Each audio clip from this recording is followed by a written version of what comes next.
అందరికి నమస్కారం.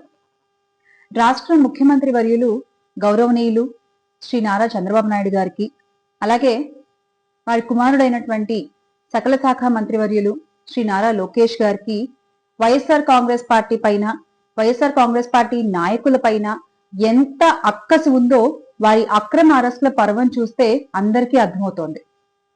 రాష్ట్రానికి రెడ్ బుక్ అనేటువంటి ఒక జాడ్యాన్ని పరిచయం చేసి ఆ రెడ్ బుక్ లో భాగంగా ఒక్కొక్కరిపై అక్రమంగా కేసులు పెడుతూ వారి కుటుంబాలను ఇబ్బంది పెడుతూ రెడ్ బుక్ కుట్రలకి పాల్పడుతున్నారు ప్రస్తుత కూటమి ప్రభుత్వం.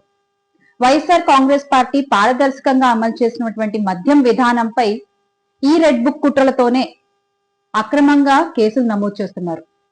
అందులో భాగంగానే దొంగ సాక్ష్యాలు సృష్టించి, దొంగ వాంగ్మూలాలు సృష్టించి వైఎస్ఆర్ కాంగ్రెస్ పార్టీ మాజీ ఎమ్మెల్యే అయినటువంటి చెవిరెడ్డి భాస్కర్ రెడ్డి గారిని అరెస్ట్ చేయడం జరిగింది. అంతటితో ఆగకుండా వారి కుమారుడైనటువంటి చెవిరెడ్డి మోహిత్ రెడ్డి గారిపై, అలాగే మరో నలుగురిపై కూడా కేసు నమోదు చేయడం జరిగింది. అంటే ముందస్తుగా ఎటువంటి సమాచారం ఇవ్వకుండానే, అసలు కేసే నమోదు చేయకుండానే డైరెక్ట్ గా లుక్అవుట్ నోటీసులు జారీ చేసేశారు. ఈ విషయాన్ని చెవిరెడ్డి భాస్కర్ రెడ్డి గారు ఆయన రాసినటువంటి లేఖలో కూడా ప్రస్తావించడం జరిగింది. మీరు నిజంగా నన్ను పిలిచుంటే గనక, ఒక ఫోన్ చేసి పిలిచుంటే గనక నేను మీ కార్యాలయానికి వచ్చేవాణ్ణి, పారిపోవడం నాకు అలవాటు లేదు, మీరు అడిగే ప్రశ్నలకి నిజాయితీగా సమాధానం చెప్పేవాణ్ణి అని ఆయన బహిరంగంగా రాసిన లేఖలో పేర్కొన్నారు. దీన్ని బట్టి అర్థమవుతోంది ఆయన తప్పు చేశారా చేయలేదా అన్న విషయం. అసలు ఈ విచారణ అంతా ప్రారంభమయ్యి ఈ కేసుకు సంబంధించి 365 రోజులు అవుతోంది.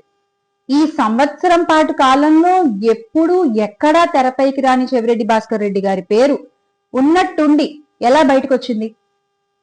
ఎలా వచ్చిందంటే, మీరు ఆయన్ని ఏదో విధంగా అరెస్ట్ చేయాలి అని అనుకున్నారు కాబట్టి, ఏదో విధంగా ఏం చేసైనా సరే ఆయన అరెస్ట్ చేయాలి అని మీరు ఆలోచన చేశారు కాబట్టి ఇప్పటికిప్పుడు సడన్ గా ఆయన పేరుని తెరపైకి తీసుకొచ్చి ఈ లిక్కర్ కేసులో ఆయన అక్రమంగా అరెస్ట్ చేసి జైలుకి పంపించారు. అసలు నోటీసులు ఇవ్వకుండా డైరెక్ట్ గా లుకౌట్ నోటీసులు జారీ చేసి, ఎక్కడో బెంగళూరులో ఉన్న ఆయన అరెస్ట్ చేసి, మళ్ళీ ట్రాన్స్పోర్ట్ నోటీస్ తీసుకున్న ఆయన ఆంధ్రప్రదేశ్ కి తీసుకొచ్చి ఇలా చేయడం, వారి కుటుంబ సభ్యులను ఇబ్బంది పెట్టడం, తప్పుడు కేసులకి సంతకాలు పెట్టాలి అంటూ ఆయన గన్మ్యాన్లని కొట్టడం, ఇవన్నీ చేస్తే నాయకులు భయపడిపోతారు అనుకుంటే మాత్రం అది పొరపాటే. మీరు ఎంత భయపెడితే అంత తెగింపుతో ముందుకు కదులుతాము, మీరు ఎంత వెనక్కి లాగాలి అనుకుంటే అంత మొండి ధైర్యంతో ముందుకు సాగుతాము. ఈ విషయాన్ని ఖచ్చితంగా కూటమి ప్రభుత్వం గుర్తుపెట్టుకోవాలి. మీరు చేసేవన్నీ కూడా సంవత్సర కాలంగా ప్రజలు చూస్తూనే ఉన్నారు. మళ్ళీ నిలువెత్తు నిజాయితీ అయినటువంటి శ్రీ వైఎస్ జగన్మోహన్ రెడ్డి గారిని వాళ్ళు ముఖ్యమంత్రిగా గెలిపించుకుంటారు. ఎప్పటికైనా సరే ఆలస్యంగానైనా నిజమే గెలుస్తుంది అనే విషయాన్ని కూటమి పెద్దలు గుర్తుంచుకుంటే మంచిది. Make Andhra great again with Jagan అన్న. జోహార్ వైఎస్ఆర్, జై జగన్.